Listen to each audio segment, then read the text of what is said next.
Doctor Padma ગ્યુરમેદ, એક ઉપચારક જેણે પુનર્જીવિત કર્યો લુપ્ત થતા વારસાને.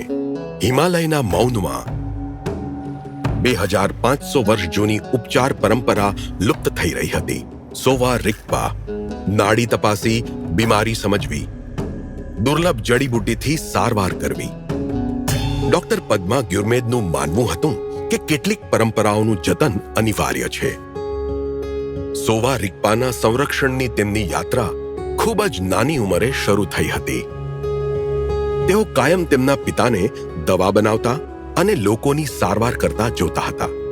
તેમણે સોવા રિગ્પાને નહીં, પણ સોવા રિગ્પાએ તેમને પસંદ કર્યા.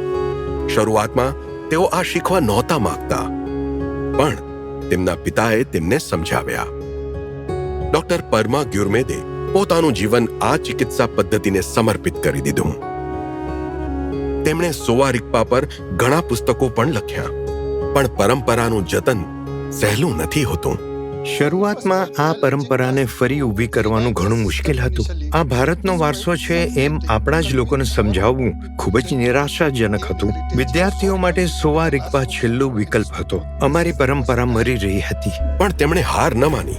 ડોક્ટર પદ્મા ગ્યુરમેદ ઘણા સોવા રિગ્પા ચિકિત્સકોને એક સાથે લાવ્યા, અનેક સંમેલનો કર્યા અને જૂના ગ્રંથો જમા કર્યા. તેમના અનુરોધ પર માનનીય પ્રધાનમંત્રીના સહયોગથી લેહમાં રાષ્ટ્રીય સોવા રિગ્પા સંસ્થાનની સ્થાપના થઈ. પણ સંઘર્ષ અહીં સમાપ્ત ન થયો. 2014માં મને ભારતમાં ચીનના દૂતાવાસથી એક પ્રેસ રિલીઝ આવી, જેમાં લખ્યું હતું કે તેઓ આ ચિકિત્સા પદ્ધતિને યુનેસ્કોમાં તેમની સાંસ્કૃતિક વિરાસતના રૂપમાં નોંધાવશે.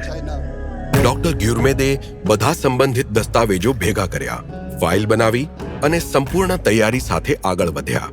આ લાંબી યાત્રામાં ઘણા લોકોએ ડોક્ટર ગ્યુરમેદનો સાથ આપ્યો. મારા પરિવારે ખૂબ ત્યાગ કર્યો છે. છેલ્લા 25 વર્ષોમાં મેં કદાચ જ રજા લીધી હશે. મારા પિતા જ્યારે સ્વસ્થ હતા ત્યારે મને કહેતા હતા કે મેડિસિન બુદ્ધા તારી સાથે છે. જો તું સારું કામ કરી રહ્યો છે તો એક દિવસ જરૂર સફળ થઈશ. આજે એક નવી પેઢી આ પ્રાચીન જ્ઞાન તરફ વળી રહી છે. ડોક્ટર ગ્યુરમેદની અથાગ મહેનતથી સોવા રિગ્પા ફક્ત જળવાયું જ નથી, પરંતુ એને નવા પ્રાણ પણ મળ્યા છે.